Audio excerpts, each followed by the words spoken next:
Bharatiya Janata party के किसान मोर्चा की अहम बैठक रविवार को जल शक्ति विभाग के घालोवाल स्थित विश्राम गृह में आयोजित की गई। बैठक में मोर्चा के राष्ट्रीय अध्यक्ष राजकुमार चाहर बतौर मुख्य अतिथि पहुंचे। इस दौरान उन्होंने कार्यकर्ताओं और पदाधिकारियों से वर्तमान गतिविधियों का फीडबैक लिया। उन्होंने कहा कि केंद्र और प्रदेश की भाजपा सरकारों ने किसानों के लाभ के लिए कई नीतियों का निर्माण करते हुए उन्हें लागू किया है, जिससे किसान वर्ग को काफी राहत मिली है। उन्होंने कहा कि किसानों के लिए किए गए सकारात्मक कार्यों का प्रचार सुनिश्चित किया जाएगा। उन्होंने एक सवाल का जवाब देते हुए कहा कि हिमाचल प्रदेश में भाजपा कांग्रेस के बारी सत्ता में आने का क्रम इस बार टूटने वाला है।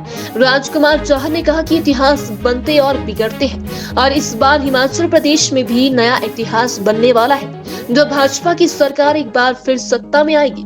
उन्होंने कहा कि हिमाचल विधानसभा के चुनाव में भारतीय जनता पार्टी की जीत में किसान मोर्चा अहम भूमिका निभाने वाला है। देखिए, मुख्य रूप से तो जो किसान मोर्चा की भूमिका है वो हमारी केंद्र सरकार और जो हिमाचल की सरकार है भारतीय जनता पार्टी की, किसानों के हित में किए गए कार्यों को निरंतर किसानों तक पहुंचाने का काम करना एक सेतु के रूप में हमारी टीम काम करती है। तो आज अभी आगामी चुनावों में किसान मोर्चा किस प्रकार की अपनी भूमिका रखे, जो माननीय मोदी जी ने किसानों के लिए किया है उसके बारे में और जानकारी देना, हिमाचल की सरकार हमारी जो कर रही है उसको और अच्छा करना, उसके बारे में बताना।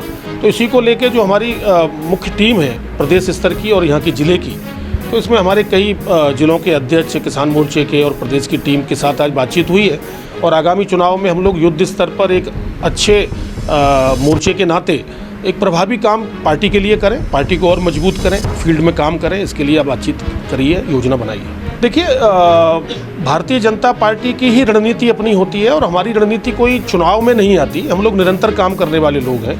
भारतीय जनता पार्टी का कार्यकर्ता तो हमेशा काम करता है। अन्य दलों के लोग हैं जो चुनाव में केवल निकल के आते हैं और केवल उनकी कोशिश होती है कि हम चुनाव में आएँ, चुनाव में ही उनके दर्शन होते हैं। अभी जब कोरोना का काल चल रहा था उस समय भी केवल भारतीय जनता पार्टी का कार्यकर्ता ही फील्ड में था, बाकी दलों के नेता और कार्यकर्ता आइसोलेशन में थे। तो हम लोग तो हमेशा ही काम करते हैं और चुनाव में क्योंकि जिम्मेदारी और होती है और इस बार पार्टी ने ये मन बनाया है कि पिछली बार से भी ज़्यादा सीटें भारतीय जनता पार्टी हिमाचल में जीते, इसके लिए सभी कार्यकर्ता युद्ध स्तर पर काम करने वाले। देखिए, इतिहास की अगर मैं बात करूं तो इतिहास बनते हैं और इतिहास बिगड़ते हैं। इतिहास के बारे में अगर मैं उदाहरण दूं तो उत्तर प्रदेश में एक मिथ्या थी कि नोएडा में जो मुख्यमंत्री जाता है वो दोबारा मुख्यमंत्री नहीं बनता, लेकिन आपने देखा कि उत्तर प्रदेश में भारतीय जनता पार्टी की पुनः सरकार बनी और नोएडा एक बार नहीं, योगी जी कई बार गए।